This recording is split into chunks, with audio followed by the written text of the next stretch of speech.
Oi, tudo bem? Que bom que você clicou aqui nesse vídeo, que bom que você está aqui. Eu tenho uma palavra para compartilhar com você que eu tenho certeza que vai alcançar o seu coração, porque ministrou muito no meu coração. Tem uma coisa que eu não sei se você já percebeu ou se de alguma forma isso te incomoda, mas é algo que dói no meu coração. É ver que nós temos uma geração se perdendo. É ver que muitos dos filhos que cresceram na casa do Senhor hoje já não estão mais. É perceber que muitos dos que já foram um dia alcançados pela palavra, hoje vivem totalmente indiferentes a ela. E quando eu estava lendo a palavra esses dias, o Senhor ministrou essa palavra no meu coração sobre a responsabilidade que nós temos de lutar por aquilo que Deus ama, de lutar pela descendência, não apenas a descendência física, mas também a descendência espiritual. Nós temos uma responsabilidade como igreja em relação a isso, e é sobre isso que eu quero falar com você hoje. A Bíblia fala no livro de Gênesis, conta uma história muito interessante e que ao mesmo tempo parece um tanto quanto desconexa. Nos capítulos 36, 37, vem contando a história de José, sobre como ele sonhou, como as coisas estavam acontecendo na vida dele. E aí, de repente, tem uma pausa no capítulo 38 de Gênesis e no 39 volta a falar de José. E essa pausa é para contar a história de um dos seus irmãos, Judá. Talvez tenha algo acontecido nessa história que foi tão importante que eles resolveram interromper a narrativa que estava sendo contada para contar a história de Judá e Tamar. E vocês sabem que Judá foi o irmão que intercedeu por José. Quando todos os seus irmãos queriam matá-lo, ele estava no poço e os seus irmãos queriam ali matar e destruir a sua vida porque estavam com inveja, com ciúme. Judá se levantou e disse: não vamos fazer isso. Vamos aproveitar essa caravana de ismaelitas que está passando aqui, vamos vendê-lo para os ismaelitas, mas pelo menos o sangue dele não vai estar nas nossas mãos. E ele intercede por José perante os seus irmãos para que eles não matem José. Mas esse mesmo Judá, não se sabe o motivo, a Bíblia não fala sobre isso. No capítulo 38, a Bíblia diz que esse mesmo homem que intercede pelos seus irmãos é aquele que deixa a casa do seu pai. Alguém que um dia foi um intercessor, agora já não mais está neste lugar. Já não mais deseja a convivência com os seus irmãos, já não deseja mais o relacionamento com o seu pai. E o texto diz que ele deixa os seus irmãos e se estabelece perto de um homem chamado Ira, na terra de Adulão. E ali Judá se apaixona pela filha de um dos cananeus, casa com ela e tem 3 filhos com ela. E a esses 3 filhos ele dá o nome de Onã e Selá. Mas a Bíblia diz que o seu primogênito, ele se casa com uma das jovens cananitas chamada Tamar. E esse homem, ele era tão mau aos olhos do Senhor que a Bíblia deixa registrado que o próprio Deus o matou. Ele era um homem iníquo, ele era um homem perverso, ele era um homem mau aos olhos do Senhor e por isso Deus o tirou a vida. E pela lei daquela época, o irmão mais novo, ele deveria casar-se com a viúva para suscitar a semente do que morreu. Então o que Judá faz? Judá pega o seu filho, o segundo filho, que é Onã, e manda que ele case com Tamar para que eles pudessem gerar um filho e manter a descendência de viva. Só que olha o que acontece nessa história. Versículo 9 diz assim: entretanto, Onã sabia que o filho não seria considerado seu. Por isso, sempre que ele mantinha relações sexuais com a mulher do seu irmão, ele derramava o sêmen sobre o solo para não lhe dar um descendente. E o que ele fez foi mal aos olhos do Senhor, por isso Deus também o matou. Olha como era o coração deste jovem. Olha o que está registrado aqui. Onã, ele usou Tamar para sua satisfação pessoal, mas ele se recusou a lhe dar filhos. Ou seja, ele usou Tamar para o seu prazer, mas ele fugiu da sua responsabilidade como irmão e agora como marido. E o texto diz que o que ele fez foi mal aos olhos do Senhor. Isso foi considerado um pecado, porque ofendeu a santidade e a prosperidade da família. Foi muito mais do que uma ofensa contra o seu irmão falecido. Ele feriu a instituição divina do casamento. Ele impediu uma descendência de nascer. Ele impediu um legado de continuar por causa do seu egoísmo, por causa da sua cobiça, talvez, né, pela herança. Não se sabe o motivo, mas o texto diz que ele sabia que o filho não seria seu. Então ele fez isso conscientemente. Ele sabia que essa criança seria considerada do seu irmão, mas ele também sabia que os demais filhos que ele tivesse com Tamar seriam deles. E mesmo assim, ele sabotou a sua própria descendência porque ele não queria dar filhos para o seu irmão. Por causa do seu egoísmo, por causa do seu orgulho, ele não só impediu o legado do irmão de continuar, como ele sabotou a sua própria descendência, a sua própria semente. Então o que Onã fez foi muito grave e feriu a santidade do Senhor. Foi tão grave aos olhos de Deus que o Senhor mesmo também o matou. E aí eu proponho que a gente trace um paralelo aqui para entendermos melhor a profundidade do que a Bíblia está falando. Porque não era só uma história.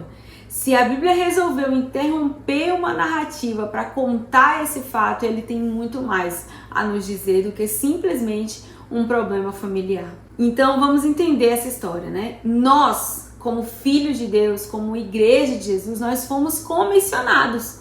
Nós temos uma missão. Qual é a nossa missão? Gerar filhos para Jesus. Gerar filhos para o nosso irmão mais velho, porque Jesus é o primogênito de Deus, certo? Então nós temos uma missão, nós fomos comissionados de gerar filhos para Deus. Nós temos uma responsabilidade de manter a descendência viva. Quando fala de manter a descendência viva, fala de manter um nome vivo. Manter a descendência viva fala de manter uma identidade viva. Não era só filhos gerados, era um legado, uma história, uma identidade que eles iam carregar do Pai. Então, quando a gente recebeu a nossa missão de gerarmos filhos para Deus, nós temos essa responsabilidade de manter a descendência viva, já que a memória ela fica viva na descendência. Nós precisamos manter a memória de Jesus viva. Mas muitas vezes nós temos feito como Onã e como nós temos agido mal aos olhos do Senhor. Assim como Onã, nós temos buscado o nosso próprio interesse. Nós temos buscado os nossos próprios prazeres. Nós temos buscado as nossas satisfações pessoais, aquilo que nos agrada, e temos nos envolvido com a noiva, temos nos envolvido com a igreja do Senhor pelos motivos errados, com a motivação do nosso coração distorcida. E pior do que isso, nós temos fugido da nossa responsabilidade. Sabe por quê? Porque nós desprezamos as sementes. O texto fala que ele lançava no solo o sêmen, e literalmente essa palavra aqui significa desprezar a semente. E a verdade é que uma geração inteira foi impedida de nascer, foi literalmente privada de conhecer o seu pai e de carregar essa identidade, de viver esse legado por causa do egoísmo e da atitude má de um homem. E assim também, hoje, uma geração inteira tem sido impedida de nascer. Tem sido privada de conhecer Jesus, impedida de conhecer Jesus, porque nós, como igreja, muitas vezes estamos mais interessados no nosso prazer do que na nossa responsabilidade. Estamos muitas vezes mais interessados naquilo que vamos receber do que em assumir a nossa missão para com o Senhor e entregar o que nos foi pedido. Nós estamos vivendo uma era onde a igreja está tão satisfeita, né? Tão feliz com seus próprios prazeres, está satisfeita com seu relacionamento com Deus, aonde é só o venha a nós e o vosso reino nada, aonde é só eu recebo, aonde é só eu sou abençoado, aonde tudo é para mim, aonde eu sou o centro das coisas, eu vou na igreja para adorar porque Deus me deu tudo que eu queria. estamos vivendo uma era onde a igreja está tão satisfeita com esse relacionamento superficial e antibíblico até com Deus, que por isso nós estamos recusando as nossas sementes. E assim como Onã, ele feriu a santidade do casamento, ele feriu a santidade da família, nós, quando desprezamos as sementes, nós estamos ferindo a santidade da noiva, nós estamos ofendendo a pureza da igreja, nós estamos ofendendo a noiva de Jesus. Ou vocês esquecem que nessa história existia Tamar? Ela era uma viúva que agora casou novamente e estava sendo desprezada, estava sendo rejeitada, ela estava tendo a sua santidade ali, a sua pureza ferida por causa da maldade do coração de Onã. E assim também nós fazemos com a igreja de Jesus. Nós ofendemos a pureza da igreja, nós ofendemos a santidade da igreja, porque desprezamos as sementes que o Senhor colocou em nós. Porque cobiçamos muito mais a herança do que desejamos entregar nossa primícia. Afinal de contas, era só o primeiro filho que ele desse, que seria do seu irmão. E assim nós sabemos que a primícia de tudo é de Jesus, não é nosso. O Senhor não requer muito de nós, Ele só requer a primícia, Ele só quer a primeira parte, Ele só quer saber se o nosso coração está 100% disposto a servi-lo, a obedecê-lo e a entregar tudo.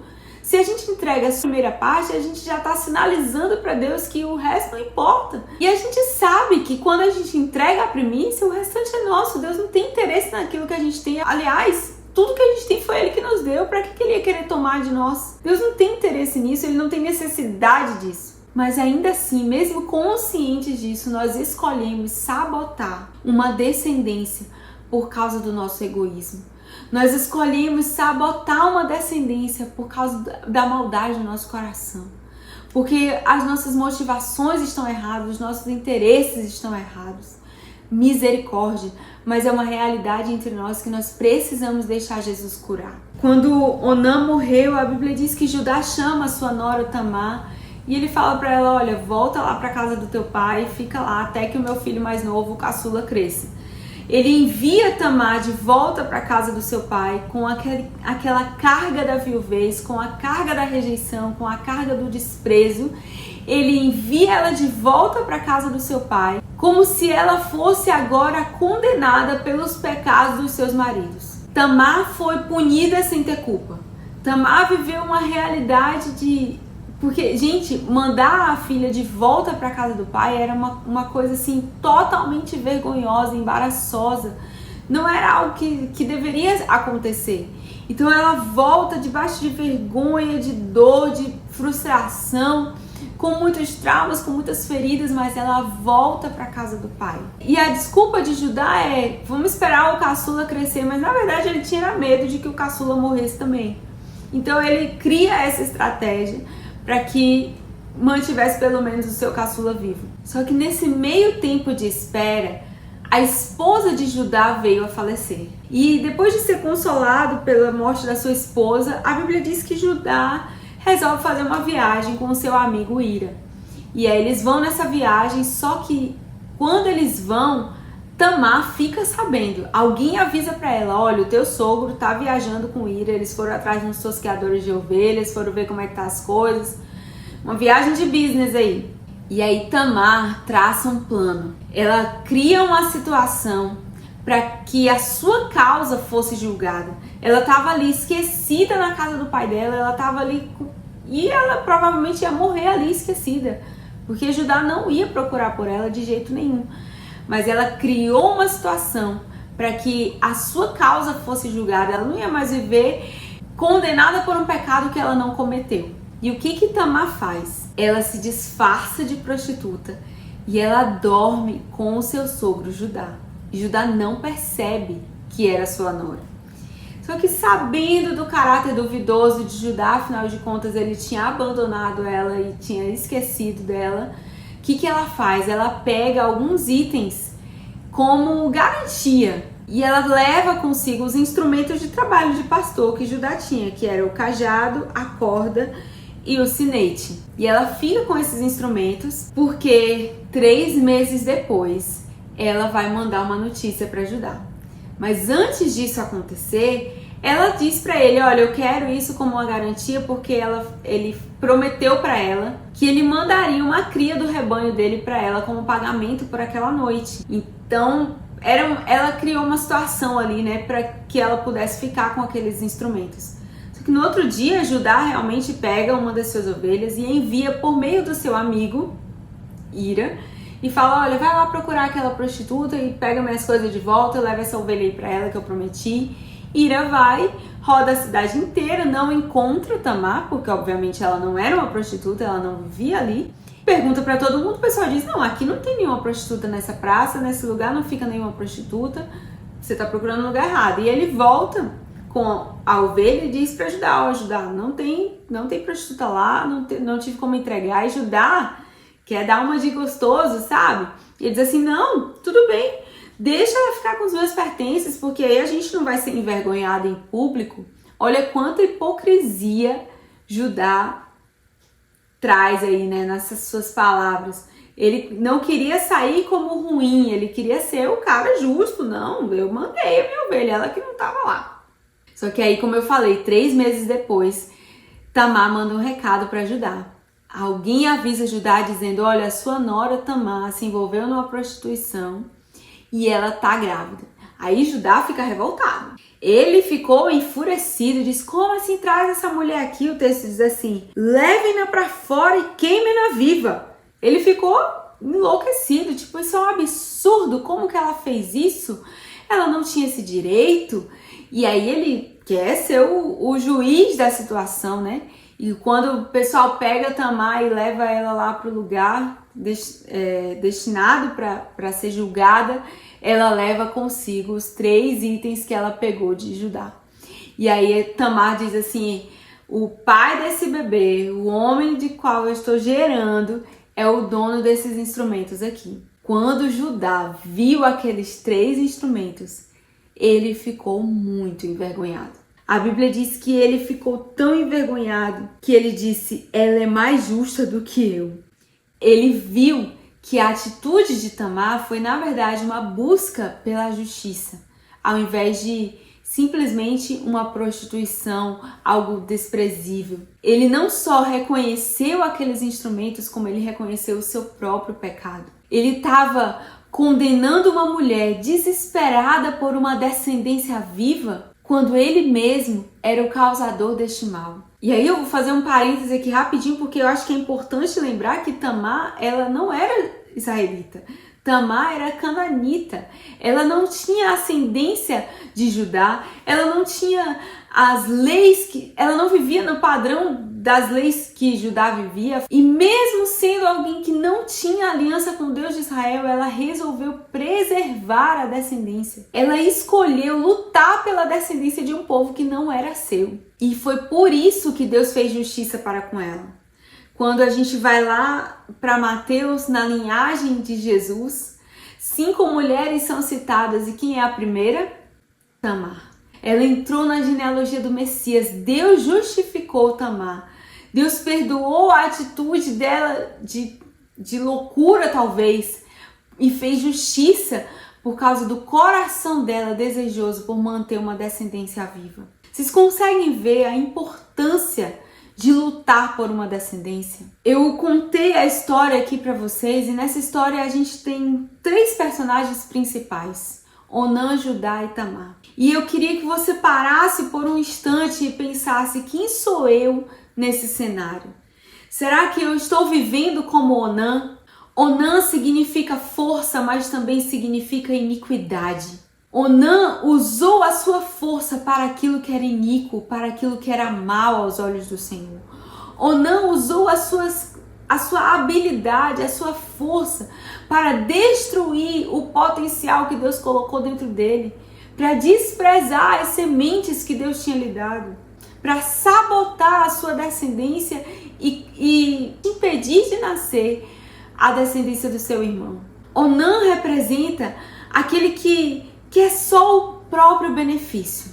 Representa aquela pessoa que deseja só os seus próprios interesses, mas não quer assumir a sua responsabilidade. Onã representa Aqueles que são egoístas, ou não era egoísta, ele pensava só em si mesmo, nos seus próprios interesses, nos seus próprios prazeres. E ele sabotou a descendência sua e do seu irmão. Será que você tem vivido assim? Tem usado as forças que Deus te deu, tem usado as sementes que Deus te deu para o mal, os talentos que Deus te confiou para o mal? Você tem pegado aquilo que Deus colocou nas suas mãos e tem usado para o seu próprio prazer? E você tem negado ao Senhor a descendência?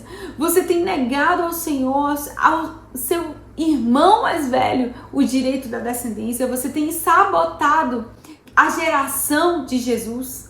Aqueles que vão carregar esse nome e essa identidade, que vão levar esse legado. Falando aqui no contexto de igreja, será que nós como igreja não temos feito isso também? Temos buscado só os nossos próprios prazeres e os nossos próprios interesses? O outro personagem aqui é Judá. E Judá é aquele que negocia com a verdade. Judá é aquele que paga de justo, mas ele sabe que, no fundo ele sabe que as suas decisões muitas vezes são caminhos tortuosos, ainda que escondidos. Judá é aquele que negocia o seu chamado nos bastidores onde ninguém vê, mas na frente dos outros ele prega a justiça. Judá é aquele que muitas vezes já lutou pelos seus irmãos, mas agora saiu da casa do pai. Não quer mais relacionamento com a sua família, não quer mais relacionamento com os seus irmãos. Deixou e fez novos amigos. Procurou amigos em territórios estrangeiros. Procurou amigos em terras estranhas. Em meio àqueles que não têm aliança e não conhecem o seu Deus. Judá representa essa categoria de pessoas que tem a aparência de bom, mas o seu coração está contaminado. Que tem a aparência e pregam a justiça, mas não vivem a integridade e a santidade. Eles vivem como se fossem justos, mas desprezam a igreja, desprezam a noiva, assim como Judá, foi isso que ele fez. Ele vivia como justo, estava ali cuidando da sua esposa e do seu filho mais novo, mas ele desprezou Tamar. Ele desprezou a sua nora, ele mandou ela de volta para a casa do pai dela e esqueceu dela. Ele não foi justo com ela, ele não foi honesto com ela, ele não cumpriu a lei com ela. Será que nós como igreja não temos nos portado assim como Judá? Desprezado a igreja, desprezado a noiva de Jesus, rejeitado aquilo que o Senhor ama, mas ainda assim temos a aparência de justiça, pregamos a santidade. Ah, queridos, como nós precisamos nos arrepender. Mas tem uma terceira personagem nessa história, que é Tamar. Tamar é aquela que luta pela descendência. Tamar é aquela que, mesmo muitas vezes não fazendo da melhor forma, não agindo da melhor maneira, ela não aceita as vestes de viuvez que lhe colocaram. Ela não aceita o desprezo, a rejeição que lhe colocaram.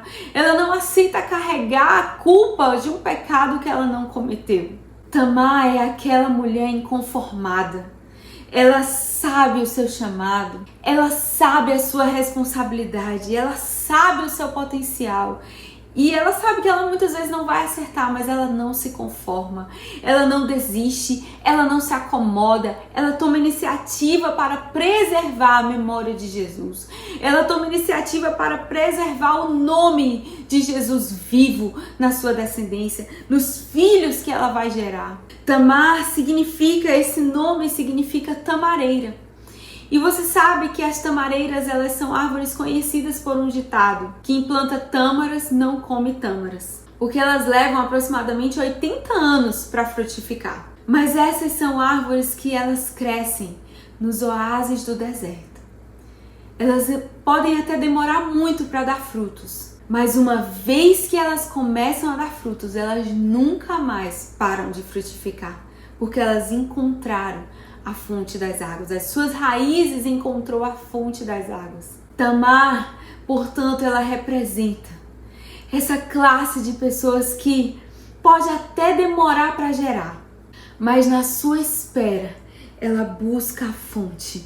Na sua espera, ela aprofunda as suas raízes. E é como um oásis no deserto. Ela traz a alegria dos frutos, ainda que eles não possam ser desfrutados no seu hoje, mas ela vai gerar para o seu amanhã. E aí, voltando para a nossa analogia, eu queria que você parasse um pouco e pensasse, será que o que eu estou fazendo hoje, na minha espera pelo noivo, é aprofundar as minhas raízes? Será que o que eu estou plantando hoje são sementes para o amanhã? Uma descendência que vai poder desfrutar daquilo que eu estou plantando hoje? Nós muitas vezes vivemos indiferentes a isso, a gente só quer o nosso, né? Eu quero é ser feliz, eu quero é viver bem. Não é assim que o mundo fala? Mas a Bíblia não nos ensina a ser assim. A palavra nos ensina que nós temos uma semente dentro de nós, e sementes são histórias, sementes são memórias. Quando o Senhor nos dá a missão de multiplicar, de gerar filhos para Deus, é exatamente isso que Ele espera de nós, é que a memória do seu filho permaneça viva, que o nome de Jesus continue sendo perpetuado, que o nome de Jesus continue sendo levado para as gerações seguintes, e não apenas o seu nome, mas a sua identidade, a sua essência, o seu caráter, que Ele foi, porque uma semente não nega, o fruto não nega a sua semente. Então, é muito mais do que um sangue, é muito mais do que uma genética, é uma identidade, é um legado de identidade, de essência, de natureza. E sim, nós temos visto uma descendência se perdendo, nós temos visto gerações se perdendo, porque muitas vezes, meus irmãos, nós não estamos nos posicionando, nós não temos lutado pela descendência. E aqui eu falo da nossa descendência física, muitos pais que não têm se preocupado com o legado que estão deixando nos filhos, têm se preocupado muito com a herança que vão deixar para eles. Eu não estou dizendo que isso é errado, tá? Mas muitas vezes nós vemos pais se preocupando muito com a herança e esquecendo do legado, porque herança é aquilo que a gente carrega, aquilo que a gente recebe. Mas legado é aquilo que está impresso dentro de nós. É a essência que foi marcada dentro de nós, que não tem como a gente negar, não tem como a gente esconder, não tem como a gente esquecer. Então, sim, estou falando de uma descendência física, mas sim, também estou falando de uma descendência espiritual. Que tipo de legado nós temos deixado nas gerações? Como eu falei no início desse vídeo, quantos filhos que cresceram na casa do Senhor hoje já não caminham mais com o Senhor? Cresceram nas salinhas da igreja, mas hoje já não querem mais estar nos cultos, não querem estar no meio do povo, sentem vergonha de ser crente, não falam de Jesus e nem querem saber de Jesus. Vivem muitas vezes uma vida religiosa só para agradar os pais, vai no culto de domingo só para não ter problema em casa, mas não tem relacionamento com Jesus porque não temos deixado essa semente dentro do coração deles. Temos sido muitas vezes egoístas e ensinado para eles que a vida com Jesus é só de buscar Deus para aquilo que Ele pode fazer por nós. Quando a vida com Deus é muito além, meu Deus, está tão distante disso, isso é tão pouco, isso é tão pequeno, o que Deus pode fazer por nós, o que Deus pode nos dar materialmente, é tão pouco, é uma parcela tão mínima. E se Deus não nos der nada, nós vamos parar de buscá-lo? Nós vamos parar de servi-lo? Se o nosso relacionamento com Deus estiver baseado nas coisas que Deus nos dá materialmente, então se Ele não nos der nada, nós não vamos servi-lo. Mas se o nosso relacionamento com Deus estiver baseado na intimidade, em conhecê-lo, em quem Ele é e quem Ele representa na nossa vida, o que Ele é dentro de nós, o que Ele fez dentro do nosso coração, a mudança que Ele fez no nosso caráter, na nossa essência, então isso aqui pouco importa. Por isso que Paulo disse, eu aprendi a viver com muito, eu aprendi a viver com pouco, em todas as coisas, eu sou satisfeito, eu sou agradecido no Senhor. Então hoje eu quero te dizer, lute pela descendência. Não deixe que ninguém sabote a sua geração, não despreze as suas sementes, não fuja da sua responsabilidade, não seja hipócrita, nem muito menos egoísta, não negocie a verdade, não negocie o seu chamado pelo seu prazer, não cobice a herança mais do que você anseia pela justiça, não ofenda a pureza da noiva, não se conforme, você nasceu para gerar e não para ver a sua semente sendo destruída na terra. Então não desista dos seus filhos. A história que parece desconexa, na verdade, tem a sua importância. Judá foi o irmão que advogou em favor de José para que ele não fosse morto pelos demais. Mas não adianta você ser o advogado dos seus irmãos se na sua casa você despreza a semente e desonra a santidade da família. Não adianta publicamente você lutar pelas causas da igreja se no seu privado você é um hipócrita. Você faz aliança com amigos que não têm aliança com o seu Deus, que não tem os seus princípios e que não conhece o Deus que você conhece, que não conhece o Deus que você serve. Não adianta você ter uma história de que um dia você lutou pelos seus irmãos, se hoje você desprezou a casa do pai e você rejeitou o convívio com os seus. Se você não quer mais relacionamento com a sua família. Afinal de contas, Judá escolheu sair da casa do pai dele para morar na casa de um adulamita, de um homem que era seu amigo, mas não conhecia o seu Deus e não tinha os seus princípios. Não tinha a lei do Senhor impressa no seu coração. Mas sabe o que é mais interessante? É que quando a gente continua a ler, a história volta para José. E aí o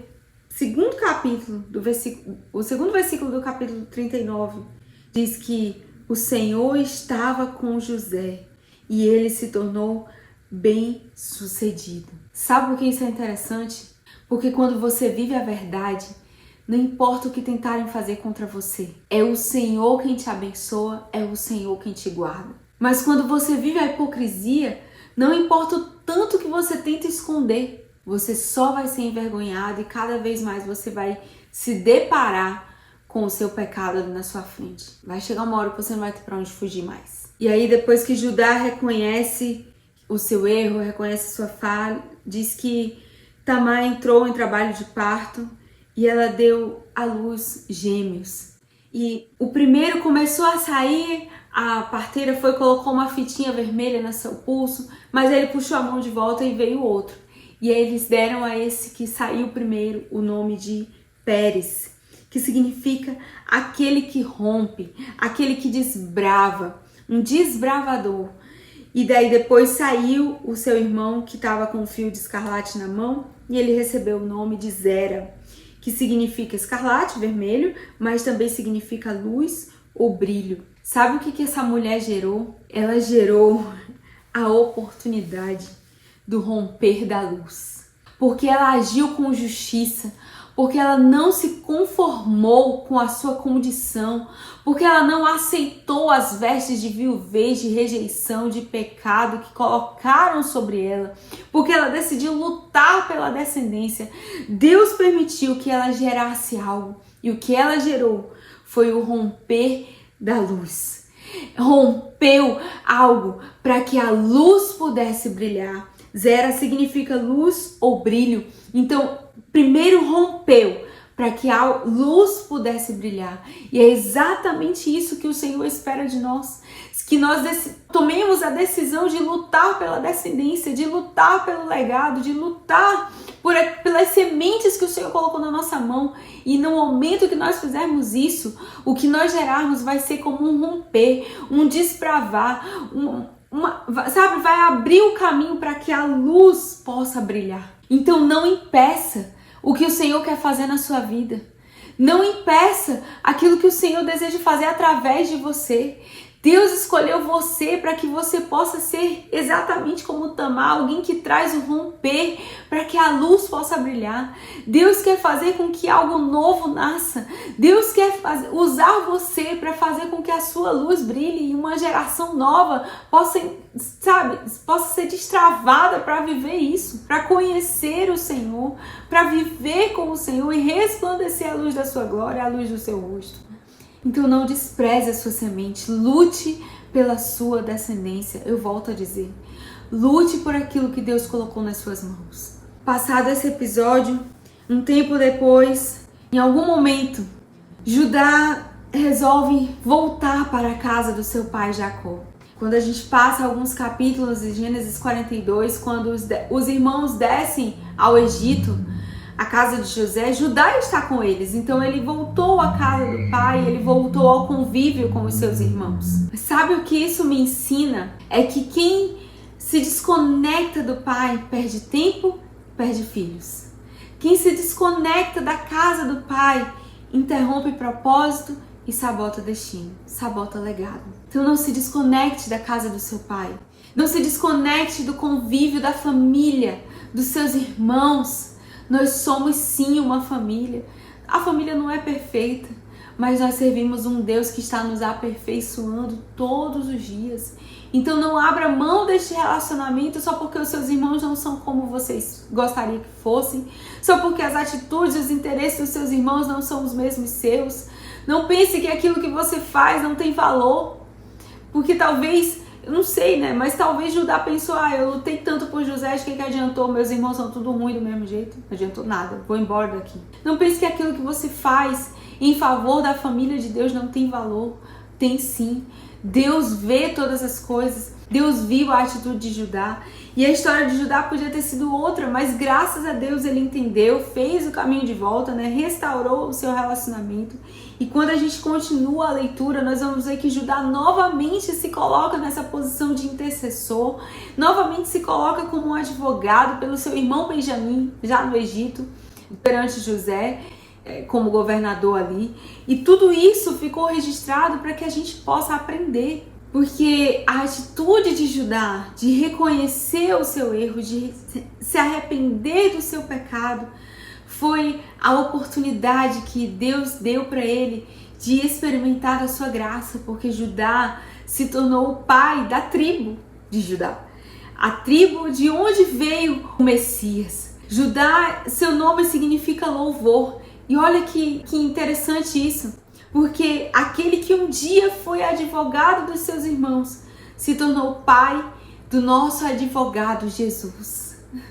A Bíblia diz que ele é o advogado junto ao Pai, ele intercede por nós.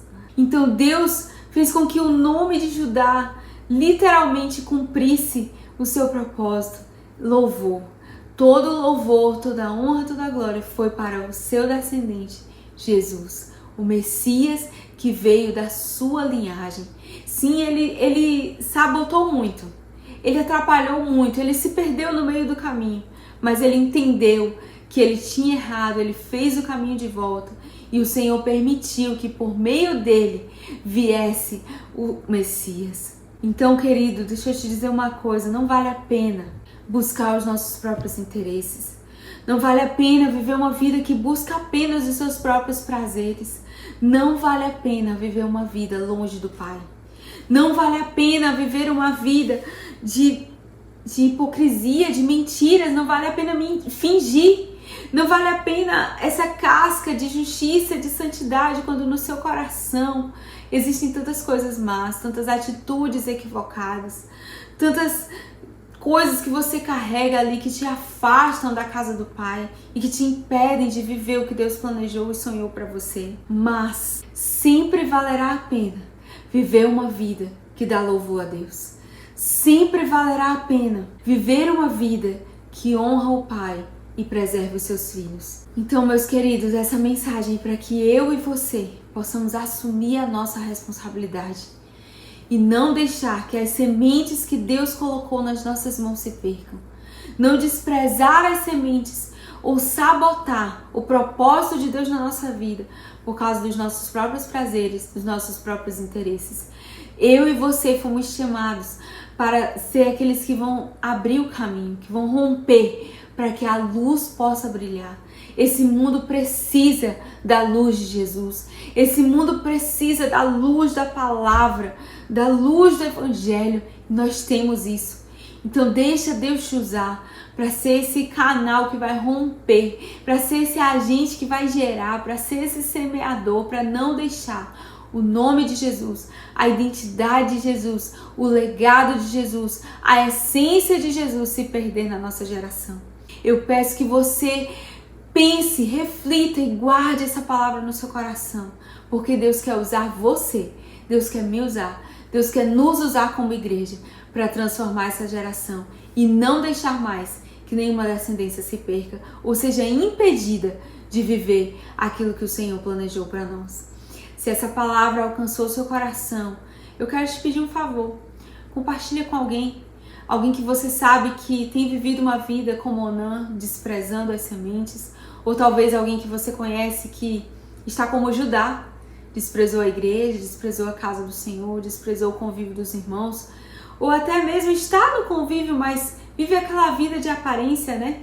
Que prega justiça, mas no coração tem hipocrisia, que prega santidade, mas não vive a verdade. E que todos nós possamos, apesar das nossas falhas, apesar dos nossos erros, ser como Tamar, justificados pelo Senhor. Porque quem fez justiça por Tamar não foi ela mesma. O próprio Deus fez justiça por ela e permitiu que através dela, por causa do seu sim, por causa da sua determinação, da sua vontade de não deixar que a descendência morresse, o Senhor permitiu que por meio dela viesse o Messias. E eu sei que o Senhor tem grandes coisas para fazer através de nós. Ela nunca viu o Messias, ela nunca viu Jesus, mas a semente que ela gerou abriu o caminho para Jesus chegar. Talvez você nunca veja os frutos das suas sementes, mas não pense que por causa disso elas podem ser desprezadas. As suas sementes abrem o caminho para que outros possam conhecer o Jesus, para que outros possam receber a luz de Jesus. Que o Senhor nos use nessa geração, nos abençoe com a sua graça, nos justifique com a sua verdade e que nós possamos ser aqueles que vão lutar pela descendência. Em nome de Jesus.